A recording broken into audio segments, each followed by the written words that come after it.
আশা কৰা ধৰণে সফলতা পাইছোঁ।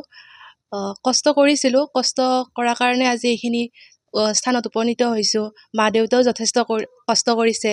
মোৰ ভাইটি সিও এতিয়া নাই লগত, সিও বহুত কষ্ট কৰে মোৰ লগত, সদায় উৎসাহ উদ্দীপনা যোগায়। মোৰ ওচৰ চুবুৰীয়া সকলেও মোক যথেষ্ট উৎসাহ উদ্দীপনা যোগায়। মোৰ শিক্ষাগুৰুসকল প্ৰাথমিক পৰ্যায়ৰ পৰা গুৱাহাটী বিশ্ববিদ্যালয় পৰ্যায়লৈকে সকলো শিক্ষাগুৰুৱে মোক খুব বেছি প্ৰেৰণা যোগায়, উৎসাহ যোগায়। সেইবাবে আজি এই স্থানত উপনীত হ'ব পাৰিছোঁ আৰু সকলোকে মই মোৰ ফালৰ পৰা কৃতজ্ঞতা জ্ঞাপন কৰিছোঁ। আজৰি সময় মই লিখা মেলা কৰোঁ, কবিতাও আবৃত্তি কৰোঁ কিছু, কেতিয়াবা ভাল লাগে।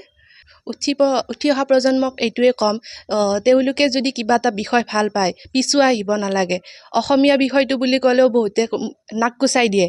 মই এইটোৱে ক'ম যে অসমীয়া বিষয়টো সকলোৱে আমি অসমীয়া ভাষাই কওঁ। অসমীয়া ভাষাটোৱে যদি আমি লোৱাৰ ক্ষেত্ৰত যদি নাক কুচাই দিওঁ তেতিয়া কেনেকুৱা হ'ব। আমি তাৰমানে নিজক চিনিবই পৰা নাই। সেই আনন্দৰাম ঢেকিয়াল ফুকন তেখেতেও সেই কথাই কৈ গৈছে, আমি একেবাৰে অজ্ঞান হয় সভ্য হ'বলৈ বহুদূৰ বাকী আছে। মোকো তেনেকৈ বহুতে কৈছিলে যে অসমীয়া বিষয়টো কিয় ল'লা, মেট্ৰিক বা হাই ছেকেণ্ডেৰীত ইমান ভাল ৰিজাল্ট কৰিছা। তেতিয়া ময়ো মানে ভাবিছিলোঁ যে তেওঁলোকেও অসমীয়া ভাষাটো কয়, কিন্তু এই ভাষাটোৰ প্ৰতি মানে সমাদৰ কৰিব নাজানে। মই এইটোৱে ক'ম, যদি কোনোবাই অসমীয়া বিষয়টো ভাল পায় তেতিয়াহ'লে আগুৱাই আহিব লাগে, ভালদৰে অধ্যয়ন কৰিব লাগে। বহুত নজনা কথা জানিব আমি বাকী আছে, বিশেষকৈ ধ্ৰুপদীৰ মৰ্যাদাও লাভ কৰিছে। সফলতাৰ আঁৰত মানে মা দেউতাই আছে বুলি ক'ব লাগিব। মা দেউতাক সৰুৰে পৰাই দেখি আহিছোঁ, বহুত কষ্ট কৰে পথাৰত, একদম একেবাৰে যন্ত্ৰৰ দৰে কষ্ট কৰে। দিনে নিশাই আমাৰ কথাই ভাবি থাকে, আমি যাতে কিবা এটা কৰিব পাৰোঁ, মোৰ আৰু মোৰ ভাইটিৰ কথাই ভাবি থাকে।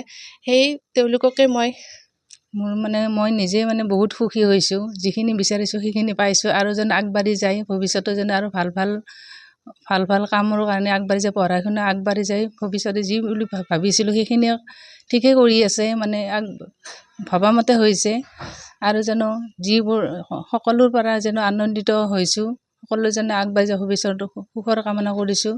পৰিকল্পনা বুলি ক'লে মই এগৰাকী আদৰ্শ শিক্ষয়িত্ৰী বা ভৱিষ্যতে শিক্ষকতা বৃত্তিটোৱে ল'ব বিচাৰোঁ, আৰু উঠি অহা চামক যাতে অনুপ্ৰেৰণা যোগাব পাৰোঁ, তাৰ কাৰণে কাম কৰি যাম সদায়ে। আশীৰ্বাদ কৰিব সকলোৱে। আৰু এই ক্ষেত্ৰত মই বিশ্ববিদ্যালয়ৰ ছাৰ বাইদেউসকলকো বহুত বেছি ধন্যবাদ জ্ঞাপন